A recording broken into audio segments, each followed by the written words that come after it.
Assalamualaikum warahmatullahi wabarakatuh, Pak Sparta dan teman-teman. Kami dari kelompok 1 pada malam hari ini akan mempresentasikan tentang measurement teori. Anggotanya itu terdiri dari saya sendiri, Nova Yasari Panegara, dengan NIM 2020 1211048.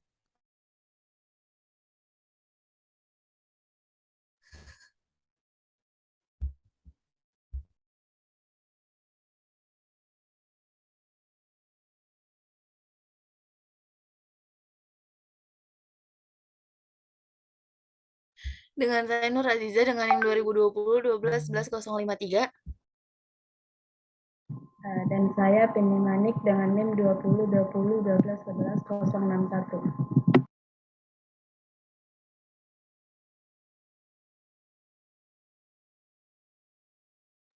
Next.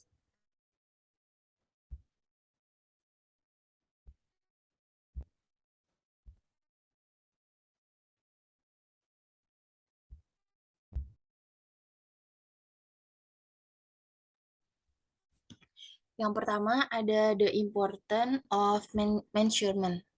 Next. Menurut Campbell, pengukuran adalah the assignment of numerical to represent property of material system other than numbers, yang berarti penentuan angka-angka yang menggambarkan sifat-sifat sistem material dan bilangan-bilangan didasarkan pada hukum yang mengatur tentang sifat-sifat.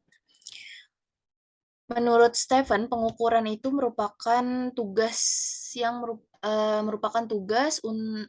berbentuk angka untuk objek atau peristiwa menurut aturan. Pada definisi Campbell, perbedaan dibuat antara sifat sistem dan sistem itu sendiri. Sistem merupakan objek atau peristiwa seperti yang disebutkan Stephen, yaitu bisa berupa rumah, meja, orang, aset, dan jarak tempuh.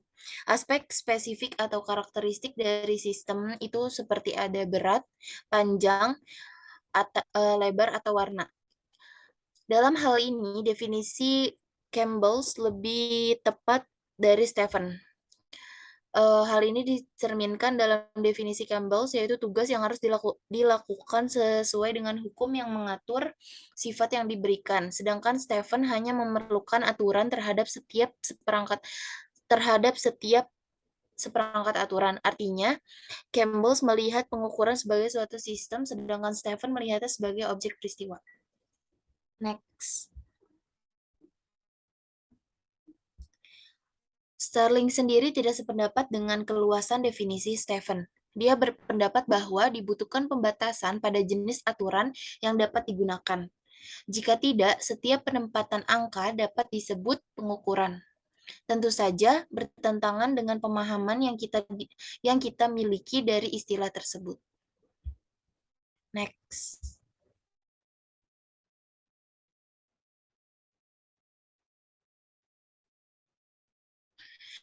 Dalam pemahaman biasa tentang pengukuran, aturan sematik atau definisi operasional dirancang dan digunakan untuk menghubungkan sistem bilangan formal dengan properti atau objek atau peristiwa yang akan diukur. Ketika aturan semantik menetapkan nomor untuk objek atau peristiwa sedemikian rupa, sehingga hubungan antara objek atau peristiwa dalam kaitannya dengan properti yang diberikan sesuai dengan hubungan matematika, skala telah ditetapkan dari properti yang telah diukur.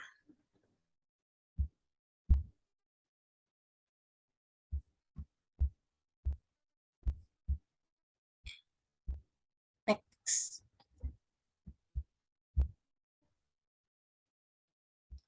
Stephen menyatakan ketika korespondensi antara model formal dan mitra empirisnya dekat dan ketat, kita menemukan diri kita mampu menemukan kebenaran tentang masalah fakta dengan memeriksa model itu sendiri.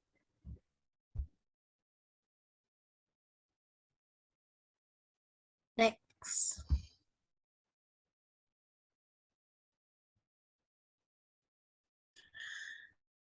Dalam pandangan ini, Proses pengukuran mirip dengan pendekatan perumusan teori dan pengujian yang disebutkan sebelumnya. Sebuah pernyataan dinyatakan secara sistematis, maju. Aturan semantik atau operasi dirancang untuk menghubungkan simbol pernyataan dengan objek atau peristiwa tertentu. Ketika ditunjukkan bahwa hubungan dalam pernyataan matematis sangat berkorelasi dengan hubungan objek atau peristiwa. Kemudian, pengukuran aspek yang diberikan dari objek atau peristiwa itu telah dilakukan. Nah, dalam akuntansi sendiri, kita itu dapat mengatur laba dengan terlebih dahulu itu menetapkan nilai modal dan kemudian menghitung laba sebagai perubahan modal selama periode setelah memperhitungkan semua peristiwa ekonomi yang mempengaruhi kekayaan perusahaan. Next. Selanjutnya, the nominal, ordinal, interval, and ratio scale of measurement.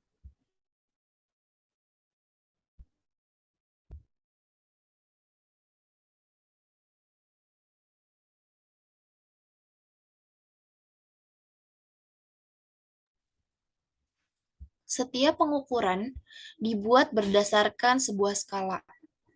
Sebuah skala dibuat ketika aturan semantik digunakan untuk menghubungkan pernyataan matematika kepada objek atau kejadian. Setelah menunjukkan informasi apa yang diwakili oleh angka, sehingga memberikan arti kepada angka tersebut. Jenis skala yang dibuat itu tergantung kepada aturan semantik yang digunakan.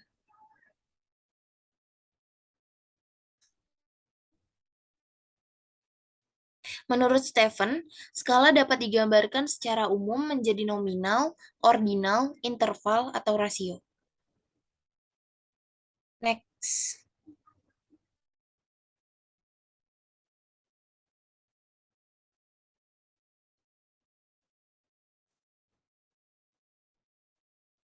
Yang pertama itu ada skala nominal. Dalam skala nominal, nomor hanya digunakan sebagai sebuah label. Contohnya adalah penomoran pemain sepak bola. Banyak teori yang tidak sepakat dengan skala nominal. Torgerson menyatakan, dalam pengukuran, nomor yang digunakan menunjuk kepada jumlah atau tingkat kepemilikan dari suatu objek, dan bukan menunjukkan kepada objek itu sendiri. Sedangkan dalam skala nominal, nomor itu menunjukkan kepada objek atau kelompok dari objek. Next.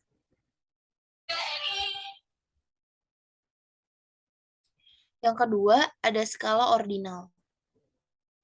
Skala ordinal dibuat ketika suatu operasi meningkat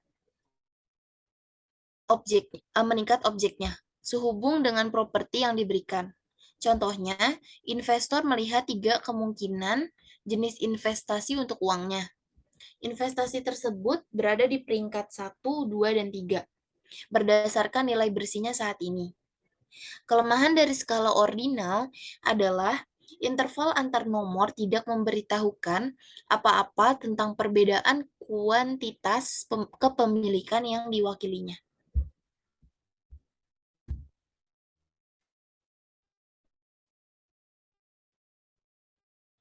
Next. Yang ketiga ada skala interval.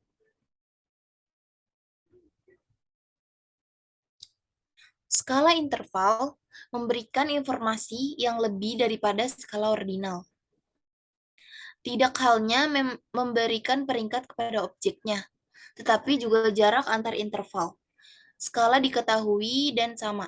Contohnya, pengukuran suhu ruangan dengan menggunakan termometer Celcius. Jika kita mengukur suhu 2 buah ruangan, misalnya ruang A dan B, di mana suhu ruang A 22 derajat Celcius dan suhu ruangan B 30 derajat Celcius. Maka, selain kita dapat mengatakan bahwa suhu di ruangan B itu lebih panas, kita juga dapat mengetahui bahwa ruangan B lebih panas 8 derajat daripada ruangan A. Kelemahan skala interval adalah titik nolnya dibuat dengan bebas.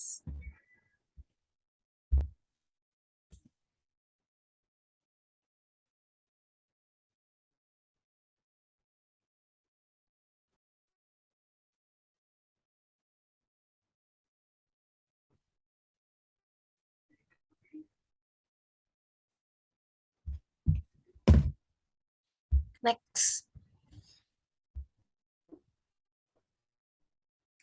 Yang keempat ada skala rasio. Skala rasio adalah skala yang A. Memberikan peringkat kepada objek atau kejadian. B. Interval antar objek diketahui dan sama.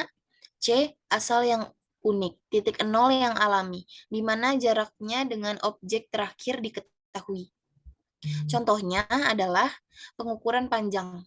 Ketika panjang A adalah 10 meter dan panjang B adalah 20 meter, maka tak hanya bisa mengatakan bahwa 10 meter itu lebih panjang dari A, tetapi B juga 2 kali lebih panjang dari A.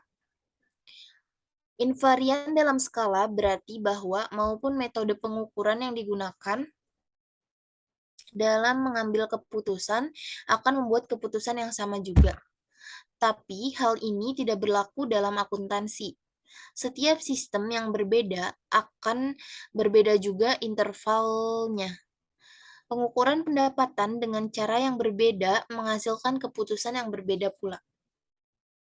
Metode-metode pengukuran yang berbeda tersebut tidak dapat memberikan informasi yang sama.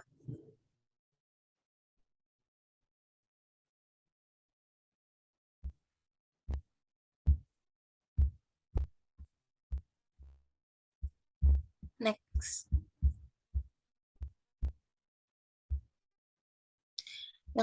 Yang ketiga, the permissible operation of scale.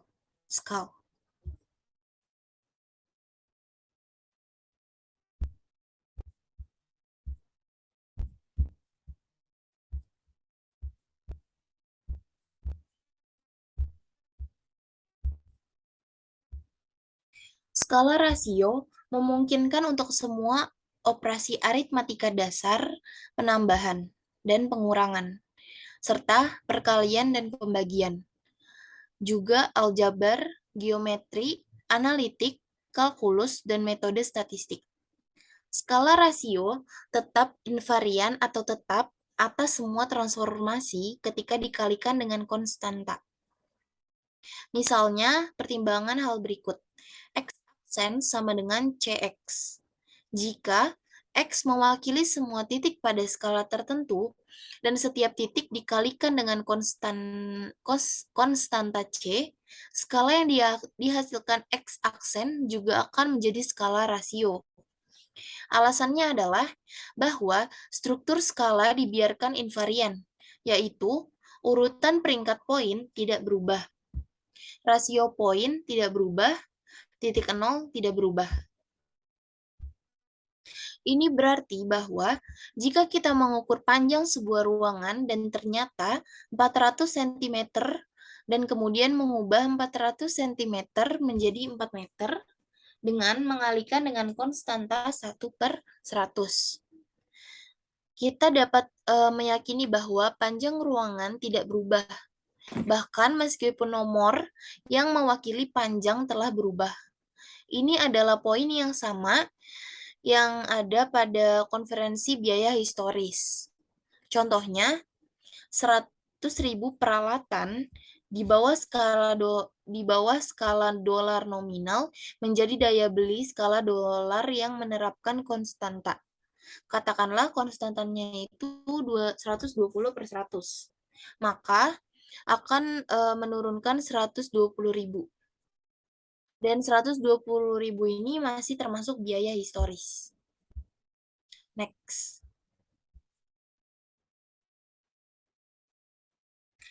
Selanjutnya akan dilanjutkan oleh Naufal.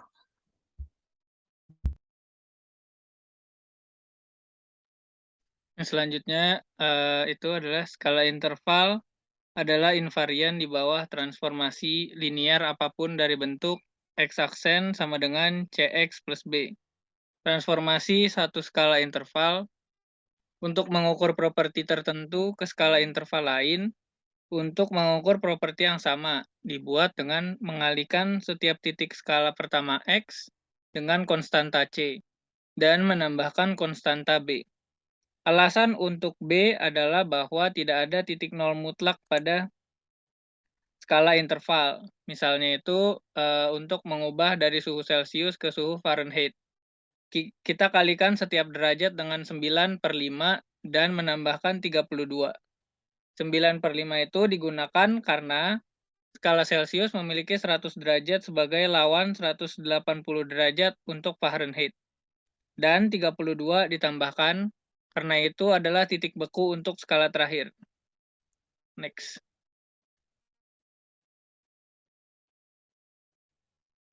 Kondisi invarian menunjukkan bahwa kita dapat mengalihkan dan membagi terhadap interval.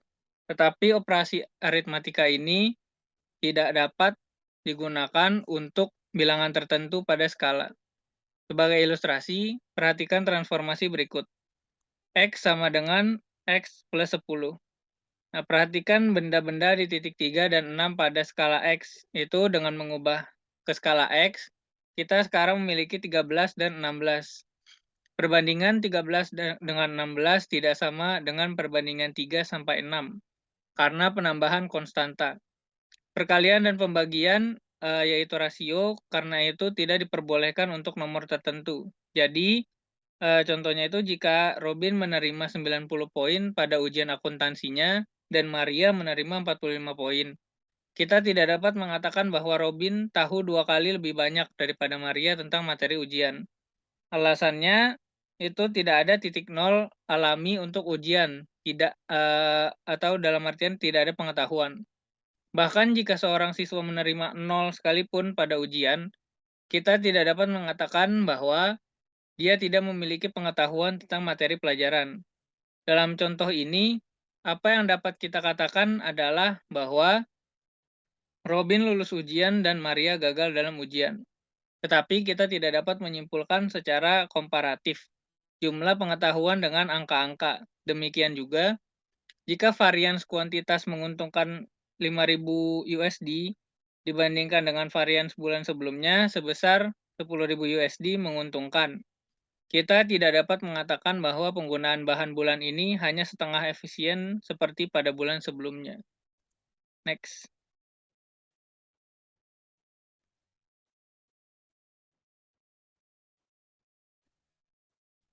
Yang selanjutnya itu ada LO4 atau Learning Objective, 4 types of measurement.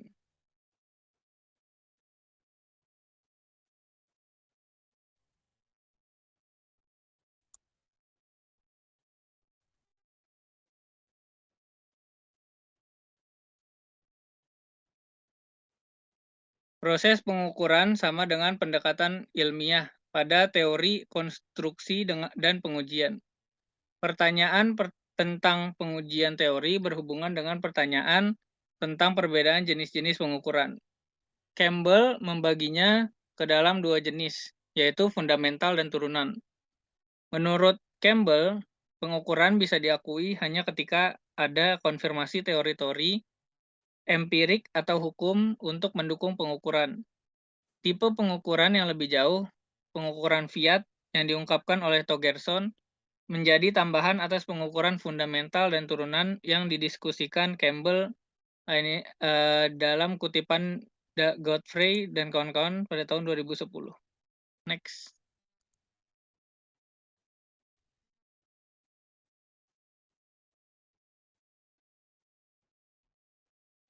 Selanjutnya itu pertama, pengukuran fundamental.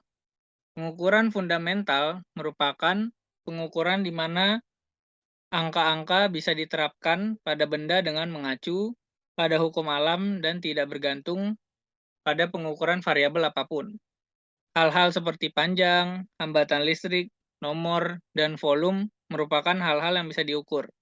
Sebuah skala rasio bisa diformulasikan pada tiap-tiap benda sebagai hukum dasar yang dihubungkan dengan pengukuran yang berbeda atau jumlah pada benda-benda yang sudah ada.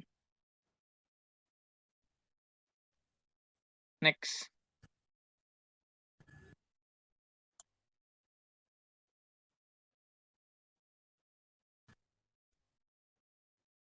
Selanjutnya itu ada pengukuran turunan.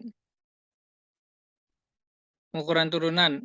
Menurut Campbell, sebuah pengukuran turunan merupakan pengukuran yang bergantung dari pengukuran dua atau lebih benda lain. Contohnya adalah pengukuran kepadatan, yang bergantung pada pengukuran massa dan volume. Dalam akuntansi, contoh pengukuran turunan adalah keuntungan, yang diturunkan dari penambahan dan pengurangan pendapatan dengan beban. Next.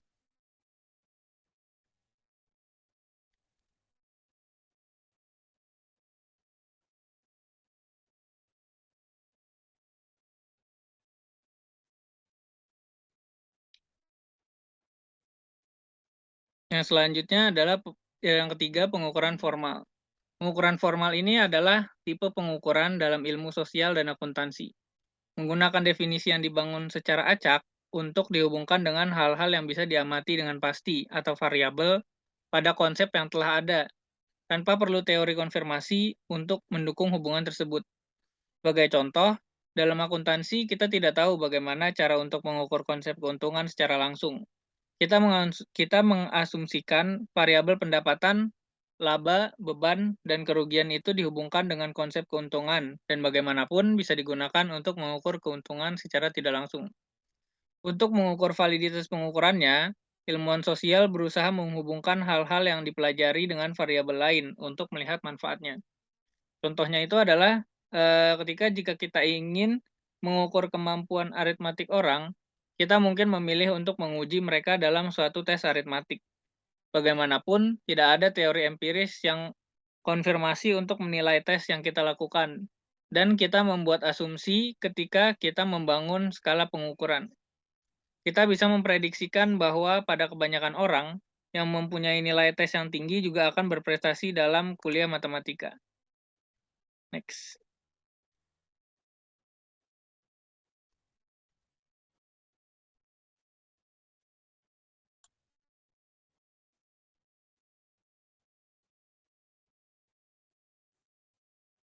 Selanjutnya itu ada LO5 atau Learning Objective 5 tentang reliability and accuracy in measurement. Next.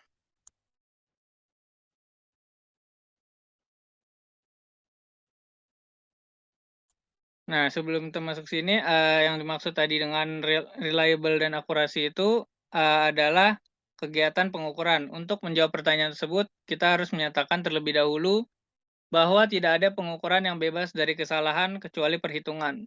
Kita bisa mengukur jumlah kursi di ruangan tertentu dan dengan benar. Untuk semua pengukuran mengandung kesalahan atau error. Yang pertama itu adalah sumber kesalahan. Sumber kesalahan ini terbagi menjadi beberapa hal. Yang pertama itu operasi pengukuran tidak tetap. Aturan untuk menetapkan nomor untuk properti tertentu biasanya terdiri dari satu set operasi. Satu set operasi tidak dapat dinyatakan secara tepat dan karenanya dapat diinterpretasikan salah oleh pengukur. Yang B, pengukur mungkin salah menafsirkan aturan, bias, atau menerapkan atau membaca instrumen secara tidak benar. Misalnya, jika 10 orang mengukur panjang ruangan tertentu, mungkin akan ada 10 hasil yang berbeda, yang semuanya mungkin mendekati, tetapi masih berbeda satu sama lain. Salah satu perhatian dalam akuntansi adalah bahwa manajer memiliki bias tertentu untuk meningkatkan laba yang tercatat atau basis aset dan kemudian memberi tekanan pada akuntan untuk membiaskan akun. Yang selanjutnya itu ada instrumen. Pengukur mungkin salah menafsirkan aturan bias atau menerapkan baca instrumen secara tidak benar. Misalnya jika 10 orang mengukur panjang ruangan tertentu, mungkin akan ada 10 hasil yang berbeda, yang semuanya mungkin mendekati. tetapi masih berbeda satu sama lain. Salah satu perhatian dalam akuntansi adalah bahwa manajer memiliki bias tertentu untuk meningkatkan laba yang tercatat atau basis aset dan kemudian memberi tekanan pada akuntan untuk membiaskan akun. Next.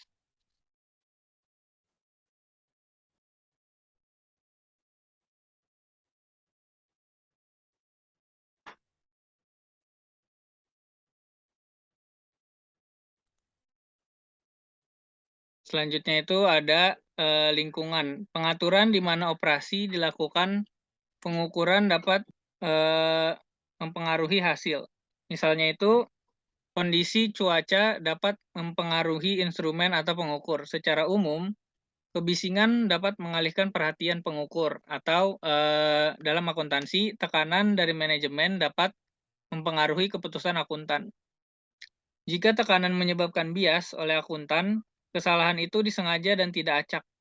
Jika tekanan, misalnya dari beban kerja yang berat, menyebabkan penyimpangan konsentrasi dan gangguan. Sumber kesalahan dapat diberi label lingkungan. Kesalahan acak sering disebabkan oleh faktor lingkungan. Faktor lain adalah lingkungan di mana manajemen perusahaan beroperasi. Misalnya, manajer dapat dibayar bonusnya sesuai dengan jumlah laba yang diperoleh atau biaya dana utang dan dapat ditentukan oleh jumlah giring atau aset ekuitas. Selanjutnya itu ada atribut yang tidak jelas. Atribut yang tidak jelas ini apa yang harus diukur mungkin tidak jelas, terutama jika pengukuran melibatkan suatu konsep yang tidak dapat diukur secara langsung. Sebagai contohnya, itu adalah misalkan kita ingin mengukur kemampuan mekanik orang, yang bukan merupakan sifat yang diamati secara langsung. Apa yang kita lihat untuk diukur, atau misalkan kita ingin untuk mengukur maskulinitas setiap anak laki-laki, dalam kelompok tertentu, pertama-tama pasti atributnya sulit untuk didefinisikan. Pengukuran itu hanya dapat disimpulkan secara tidak langsung dari berbagai tanggapan. Masalah ketidakjelasan atribut tidak jarang terjadi dalam akuntansi. Berapa nilai aset tidak lancar, apakah nilai sekarang, biaya perolehan, atau biaya saat ini, atau harga jual, mengingat bahwa tujuan utama akuntansi adalah untuk mencerminkan nilai. Penting untuk secara jelas mendefinisikan atribut nilai. Apakah nilai pakai, nilai tukar, atau atribut lain yang harus diukur akuntan? Masalahnya terletak pada pendefinisian atribut yang akan diukur, bukan metode pengukurannya sendiri. Yang selanjutnya itu ada resiko dan ketidakpastian. Hal ini berkaitan dengan distribusi pengembalian aset nyata. Jika semua pengukuran kecuali menghitung secara inheren mengakibatkan kesalahan, maka yang kita butuhkan adalah menetapkan batas kesalahan yang diterima. Jika pengukuran masih dalam batas-batas ini, maka dapat dianggap benar dan adil dalam hal akuntansi menurut Godfrey dan kawan-kawan pada tahun 2010. Misalnya itu pengembalian aset berwujud seperti pabrik dan peralatan di mana di masa depan beresiko tetapi kurang lebih homogen dan harga dapat diamati. Artinya, ketika menentukan harga aset, seseorang mungkin meremehkan atau melebih-lebihkan jumlah pengembalian. Tetapi, distribusi pengembalian kurang lebih diketahui, yaitu perkiraan nilai beresiko tetapi resikonya relatif kecil. Namun, aset tidak berwujud menghadapi masalah resiko serta ketidakpastian resiko. Ada karena jumlah pengembalian tidak diketahui. Dan ketidakpastian berarti bahwa kita menghadapi distribusi pengembalian yang relatif tidak diketahui. Hal ini biasanya disebabkan oleh pengembalian yang sangat tidak pasti dari investasi tidak berwujud. Contohnya itu, misalnya modal manusia, penelitian dan pengembangan, dan pemasaran. Pengembalian dari investasi ini yang sangat bervariasi antar perusahaan dan industri. Jika semua pengukuran kecuali perhitungan secara inheren melibatkan kesalahan, lalu bagaimana pernyataan yang mencakup pengukuran dapat dianggap benar? Masalahnya adalah banyak yang mengharapkan kesempurnaan ketika tidak ada kesempatan. Yang kita butuhkan itu adalah menetapkan batas kesalahan yang dapat diterima. Jika pengukuran apapun berada dalam batas-batas ini, maka itu dapat dianggap benar dan adil dalam istilah akuntansi. Next.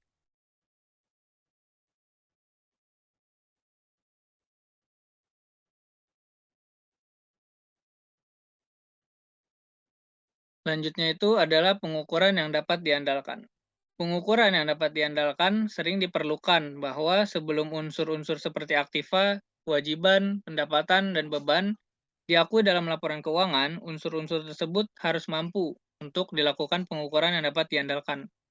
Gagasan keandalan menggabungkan dua aspek, yaitu ketepatan dan kepastian pengukuran, dan pengungkapan yang secara meyakinkan mewakili sehubungan dengan transaksi ekonomi yang mendasarinya berbagai peristiwa.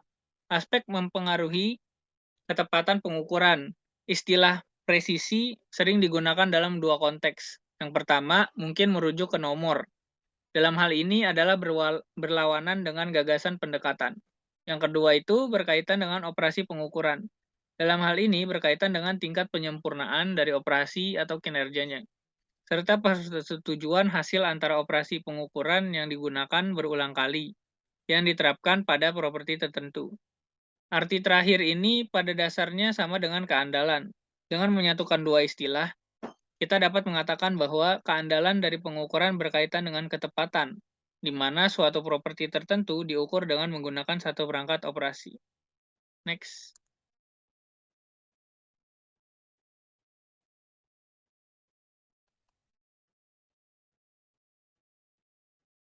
Yang selanjutnya itu ada pengukuran yang akurat.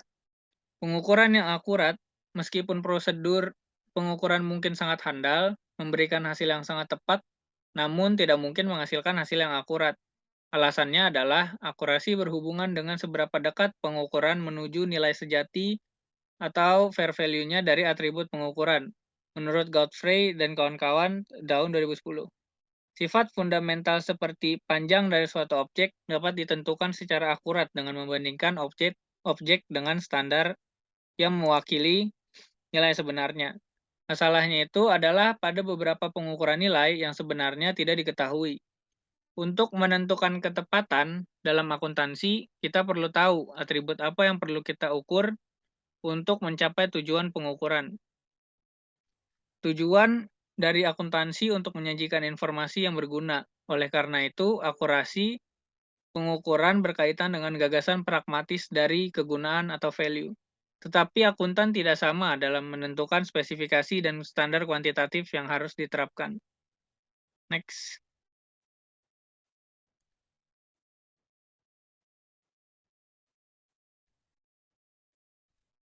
Selanjutnya itu adalah LO6 Measurement in Accounting. Next.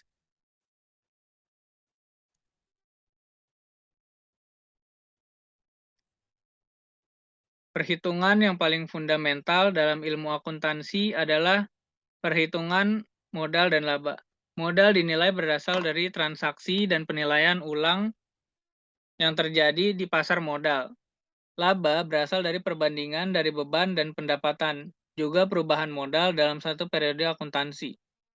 Modal dapat dinilai dan dihitung dengan berbagai cara. Contohnya, historical cost, operasional keuangan, atau nilai wajar.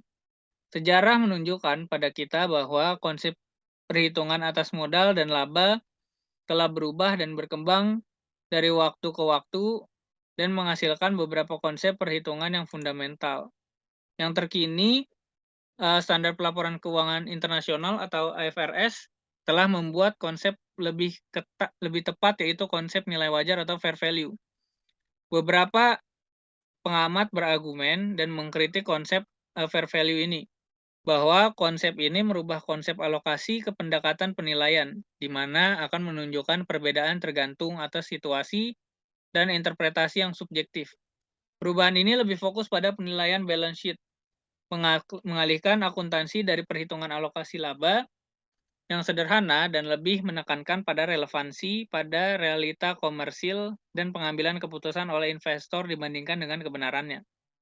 Pengukuran dalam akuntansi masuk ke dalam kategori pengukuran turunan untuk modal dan keuntungan.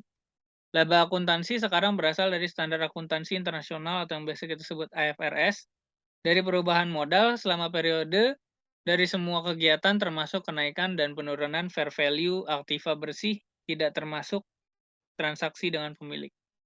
Selanjutnya akan dibacakan oleh Vini.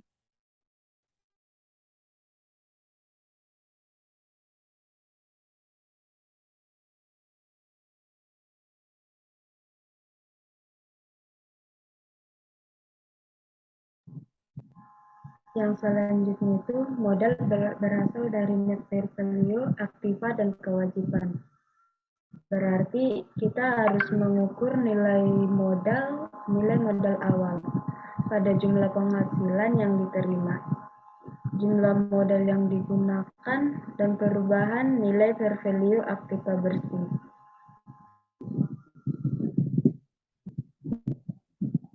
Peningkatan modal selama periode akan datang akan mengukur jumlah laba dari berbagai macam sumber, termasuk dari operasional dan penilaian kembali aktiva atau setelah disesuaikan dengan pemasukan modal baru atau pembayaran dividen. Nilai wajar aktiva bersih disajikan kembali, maka akan merupakan modal awal pada periode berikutnya. Sebaliknya, pendekatan pengukuran dengan pendekatan yang dilakukan sebelum pengenalan standar akuntansi internasional, pendapatan yang diterima disesuaikan terhadap aset bersih yang digunakan dalam suatu periode. Dan jika pendapatan lebih besar dari penggunaan modal bersih atau biaya, maka kita mengalami peningkatan modal.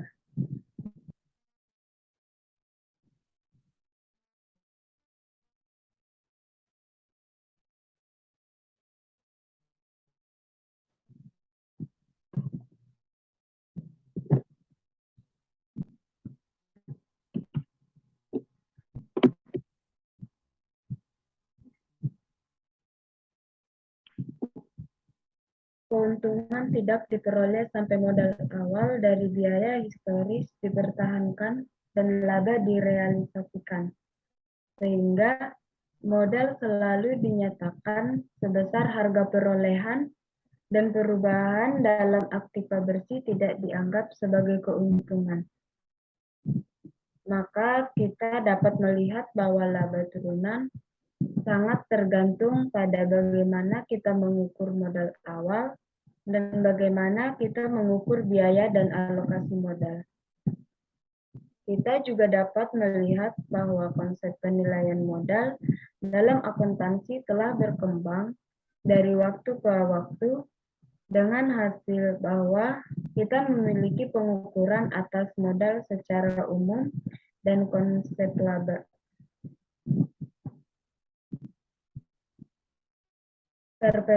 Perspektif yang berbeda ini mencerminkan batas-batas berbagai akuntansi dan kurangnya sebagai model konvensional dan dominan. Ditambah dalam hal ini adalah sejumlah akademis secara signifikan menurun dari waktu ke waktu. Tetapi item neraca dan aktiva tidak berwujud menjadi lebih penting. Baru-baru ini, Akuntansi Internasional Standard Board atau IASB telah mengalami pandangan bahwa globalisasi bisnis mendukung kebutuhan untuk suatu standar akuntansi yang akan digunakan di seluruh dunia untuk menghasilkan informasi keuangan yang sebanding.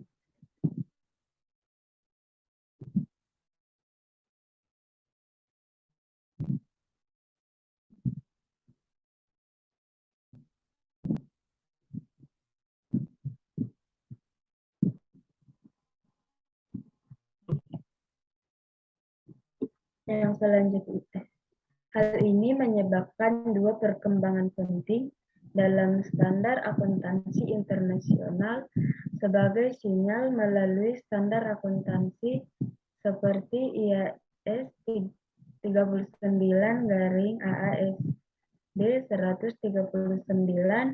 Instrumen Keuangan, Pengakuan dan Pengukuran, dan IASB atau FASB proyek bersama mengenai pelaporan keuangan kinerja. Yang pertama, bahwa pengukuran laba dan pengakuan pendapatan harus dihubungkan dengan pengakuan tepat waktu. Dan yang kedua, bahwa pendekatan nilai wajar harus diadopsi sebagai prinsip pengukuran kerja.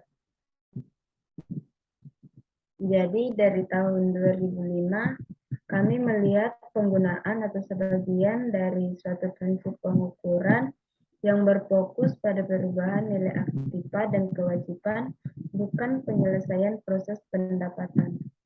Singkatnya, ini berarti bahwa perubahan nilai wajar aktiva dan kewajiban diakui secara langsung. Mereka terjadi dan dilaporkan sebagai komponen income.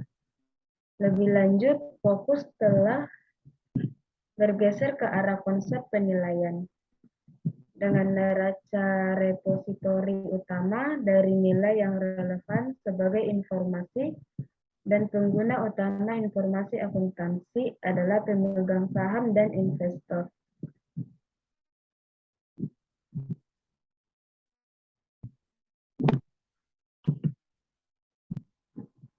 Yang selanjutnya LO7, Measurement Issue for Auditors.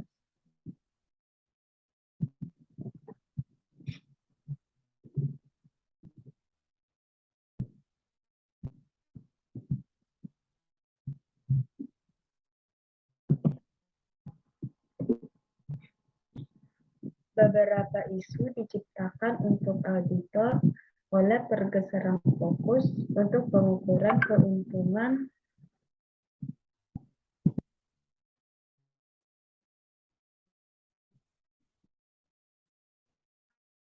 Beberapa isu diciptakan untuk auditor oleh pergeseran fokus untuk pengukuran keuntungan dari pendapatan dan beban yang cocok untuk menilai perubahan atas nilai wajar aktiva bersih.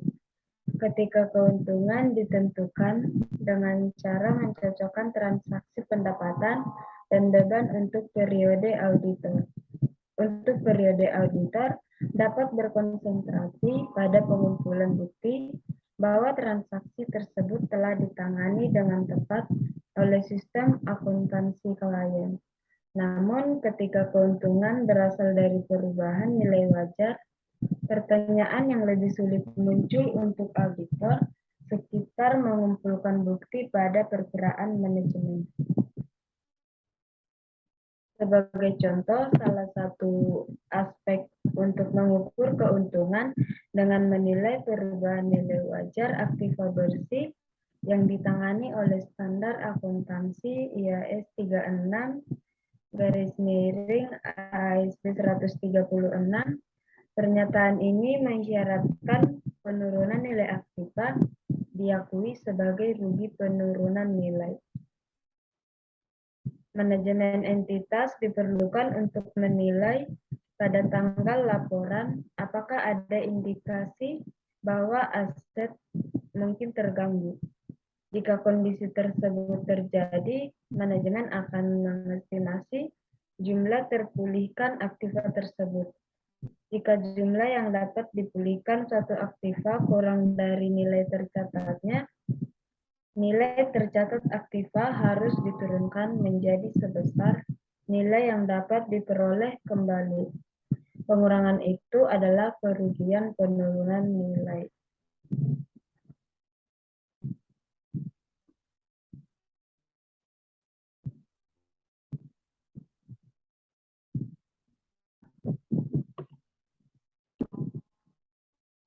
Kerugian penurunan nilai diakui segera dalam laba banyak kasus.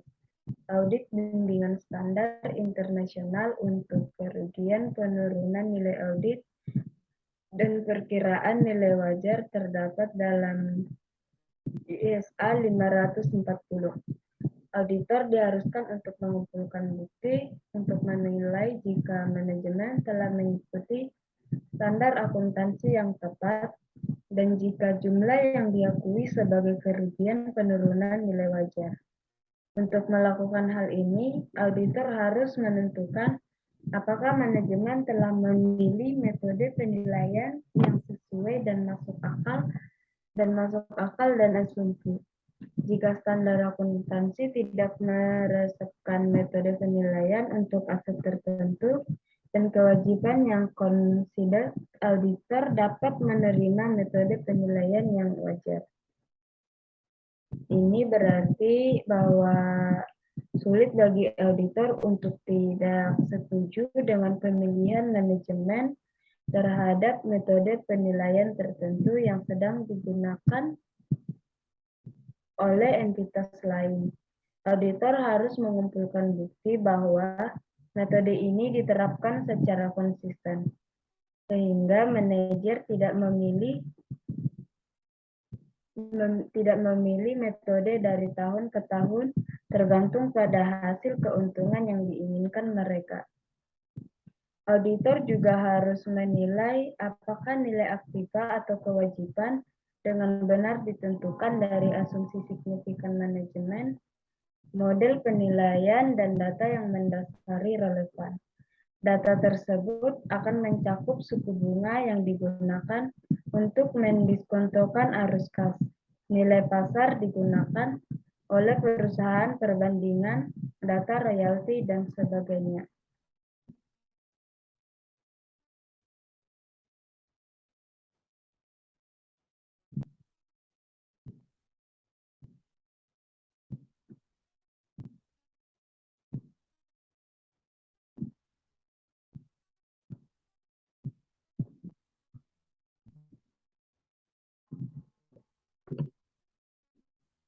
Yang selanjutnya, secara keseluruhan, mengingat adanya berbagai metode penilaian yang wajar dan asumsi mungkin untuk jumlah diferen tapi masuk akal beberapa untuk diakui oleh manajemen kerugian penurunan nilai.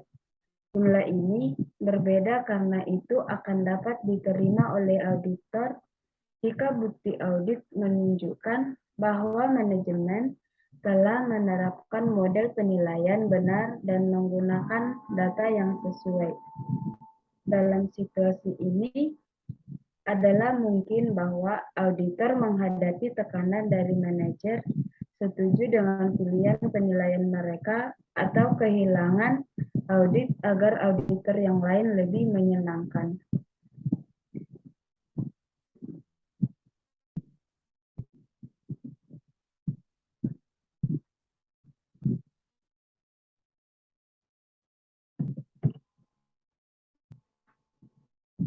Adanya berbagai alternatif metode penilaian atas aset yang menimbulkan masalah tersendiri bagi auditor. Terdapat banyak cara penilaian aset yang dapat diterima oleh auditor jika memenuhi persyaratan. Yang pertama, metode penilaian diaplikasikan secara tepat dan konsisten. Yang kedua, menggunakan asumsi yang beralasan. Yang ketiga, data yang digunakan untuk penilaian tersebut valid.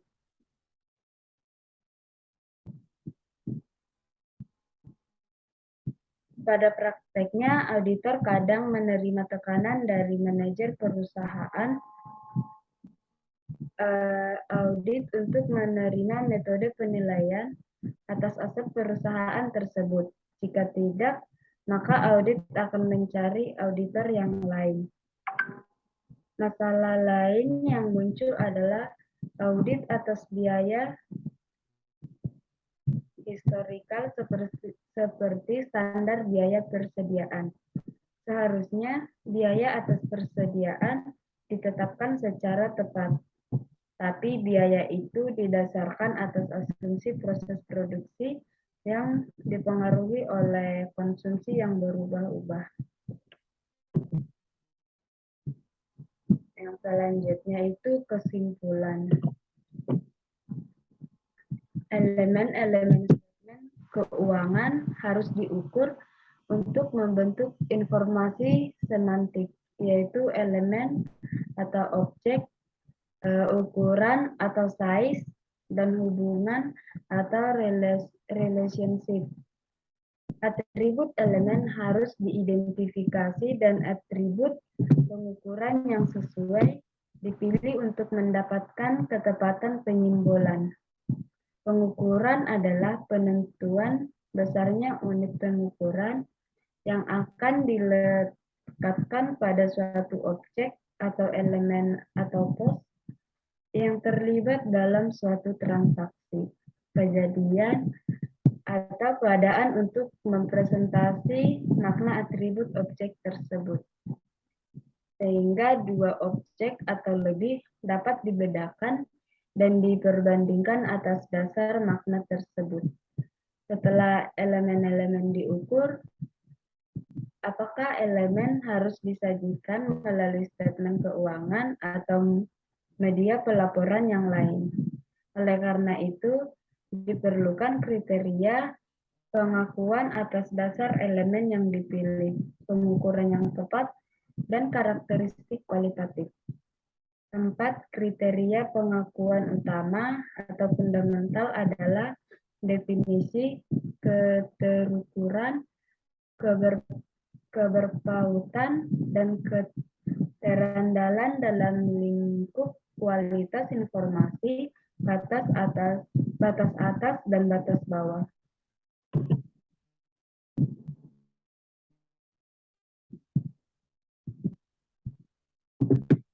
Pengukuran mencakup hubungan formal angka dengan sifat-sifat atau kejadian dengan berpedoman pada peraturan semantik.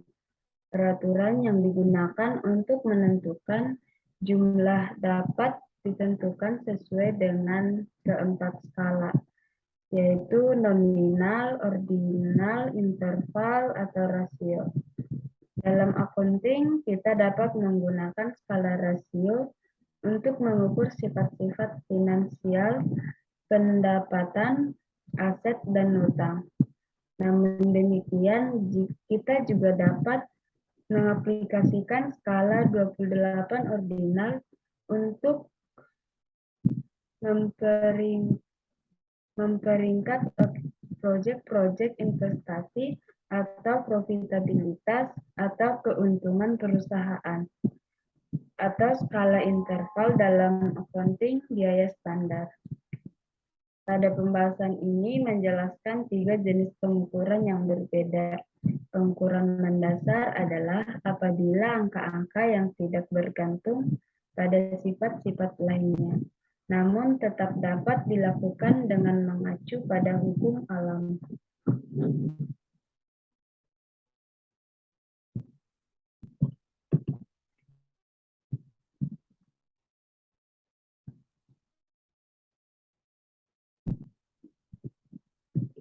Dalam accounting, terdapat perdebatan tentang sifat nilai dasar. Pengukuran yang dilakukan sangat bergantung pada hasil pengukuran terdahulu pada 2 atau lebih kuantitas lainnya. Pengukuran pertama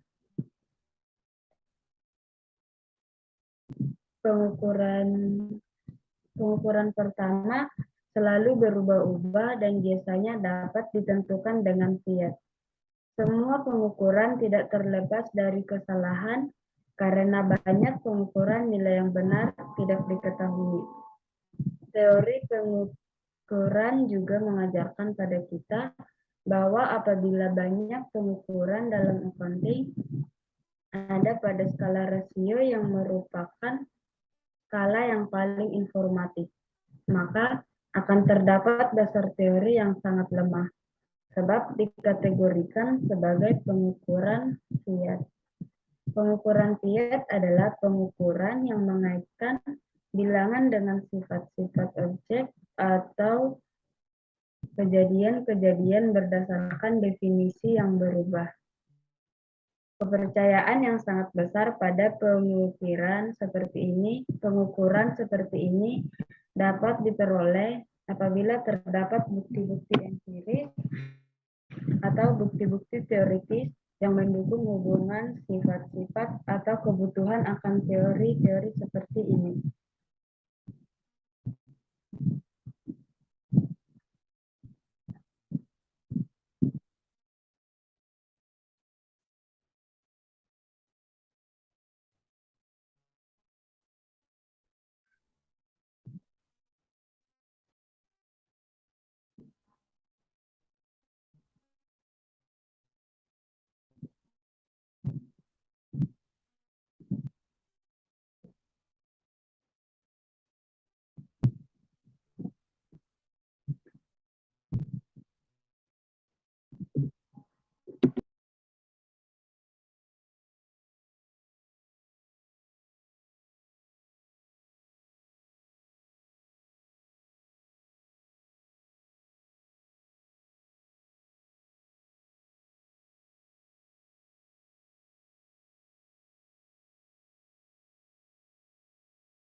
Nah, setelah dengan apa yang tadi kami jelaskan, kita dapat menarik kesimpulan juga, berarti pengukuran atau measurement itu merupakan bagian yang sangat penting dalam suatu penyelidikan ilmiah.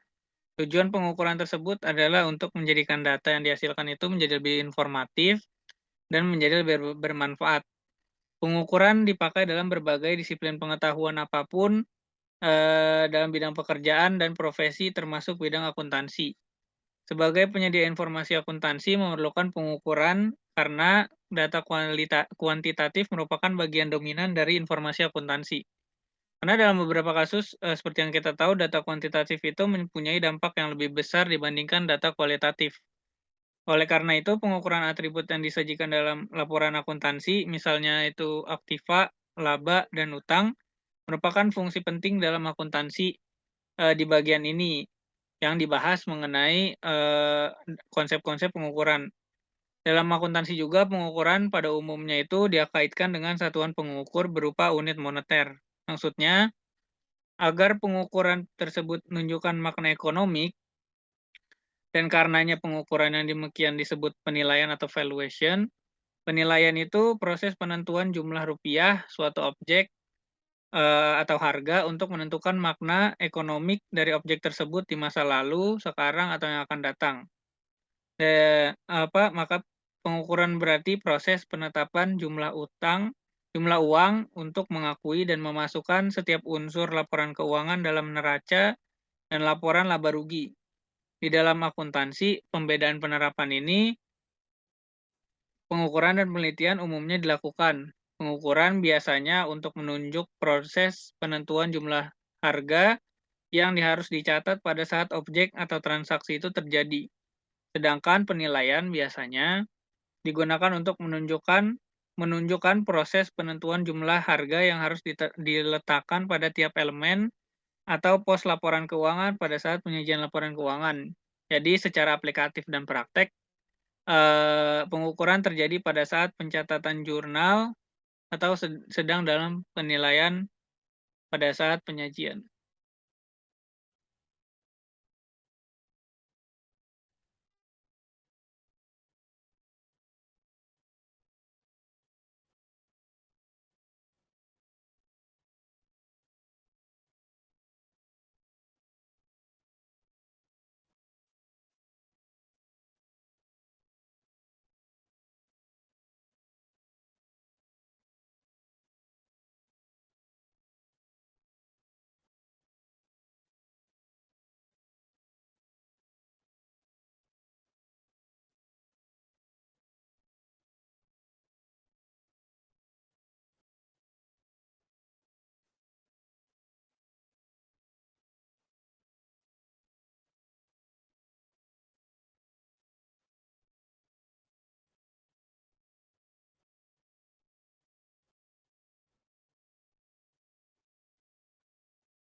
Sekian presentasi dari kelompok kami, kurang lebihnya mohon maaf dan semoga apa yang disampaikan dapat diterima dengan baik dan menjadi lumayan bermanfaat. Terima kasih.